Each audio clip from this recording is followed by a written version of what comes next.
Hello and welcome back to the second episode where I am looking at the V Rising video game. On this episode, we'll be continuing to complete some of the journal items that we see in the upper left-hand corner. Currently it says wielding the sword, and we'll claim that here in just a moment. In this episode, we'll also see some of the other basic mechanics that are present inside of V Rising. We are still currently inside of the tutorial area, the very beginning starting location, and I'm collecting a few items from some of these lootable coffins. We're now going to craft the bone ring. The bone ring will take 40 bones, but we have plenty, and in the lower right hand corner, it will begin to craft after we have hit left click on the create bone ring. The bone ring will increase our vampire powers, such as our R and C abilities. Hit F to interact, and we'll leave Fairbane Woods in just a moment. But first, let's craft some Vermin Salve.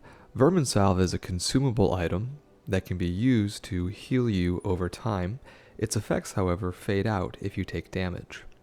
As we leave, we have the option of going to East or West Fairbane Woods, and we'll select going to West.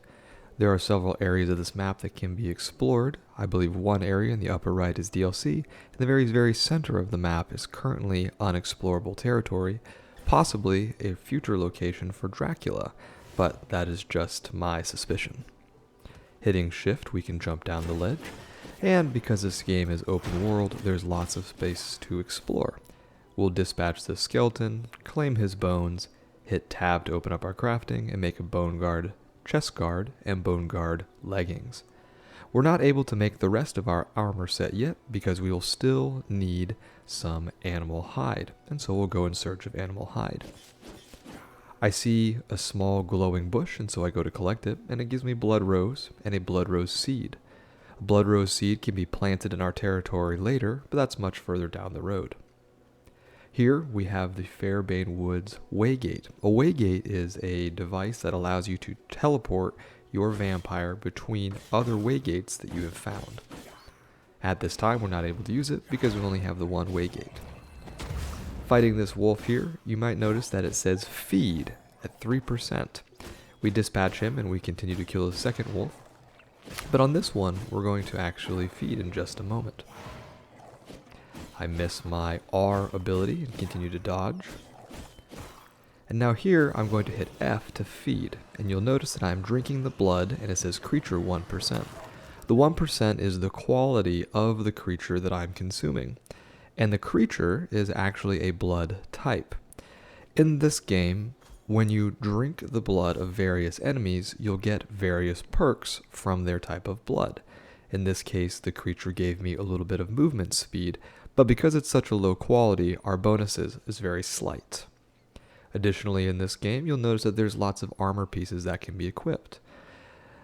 You have chest pieces, leg, boots, arms, ring, and head. All of these will give you various stats. However, you will gain no stats from head pieces in the future, and at this time are purely cosmetic. I need a few more bones in order to create the bone axes, so I go hunting and find this pack of wolves. One of these wolves has a very high quality blood that we want to consume for its benefits, so I'll do my best to leave it for last. When you are feeding, you have the option to left click to perform and execute, which I just did here. That will, however, put your feeding ability on cooldown, and so now I must wait until I can feed again. Now the cooldown is ready, and I will hit F to feed on the creature, and allowing the bar to go all the way to the right will change my blood type and give me the bonuses. I have 87% blood type, very good, and have increased movement speed, sun resistance, and also some damage reduction. If I had even higher quality, there would be further bonuses. Now that I have enough bones, I'll continue on the journal entry by creating my bone axe. I'm moving these items out of the way so when the bone axe is completed, it will automatically fill in the second inventory slot for me. The bone axe gains increased damage versus trees, although if I wanted to, I could also use my sword. Here, I am striking a single tree, and I'm gaining lumber in my inventory. If you want to, you can even hit multiple trees as I'm demonstrating here, striking 2 trees at once, gaining more lumber from the one where my cursor is hovering over, but still gaining a little bit from the secondary one as well. We've chopped down our trees, and now we're instructed to create a bone mace, and I'll need, once again, a few more bones. Traveling down the road for just a moment, I come across this large bear. As I hover over the bear, you may notice that it says 18, creature, and 5%. 18 is the level or power of the bear, and you may see a blue 10 over my own vampire. The levels in this game are not created using experience, but rather are wholly dependent upon your gear level. We have only a few bone pieces, and so our level is rather low. Now that this bear has been defeated and we have the bones, we can create our bone mace, which will help us in harvesting stone.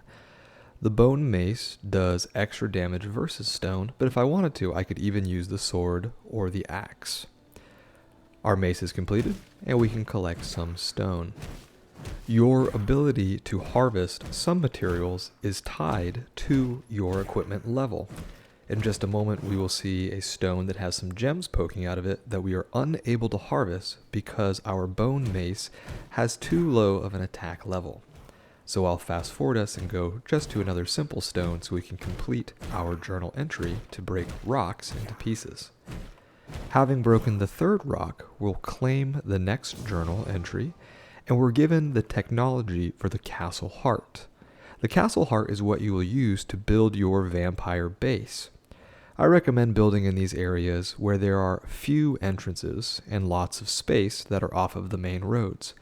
I wouldn't recommend building in a very open area because in PvP servers, other vampires will be able to attack you. We may cover that later, but for now, we'll close out this video, and in the next, we'll take a look at the castle heart.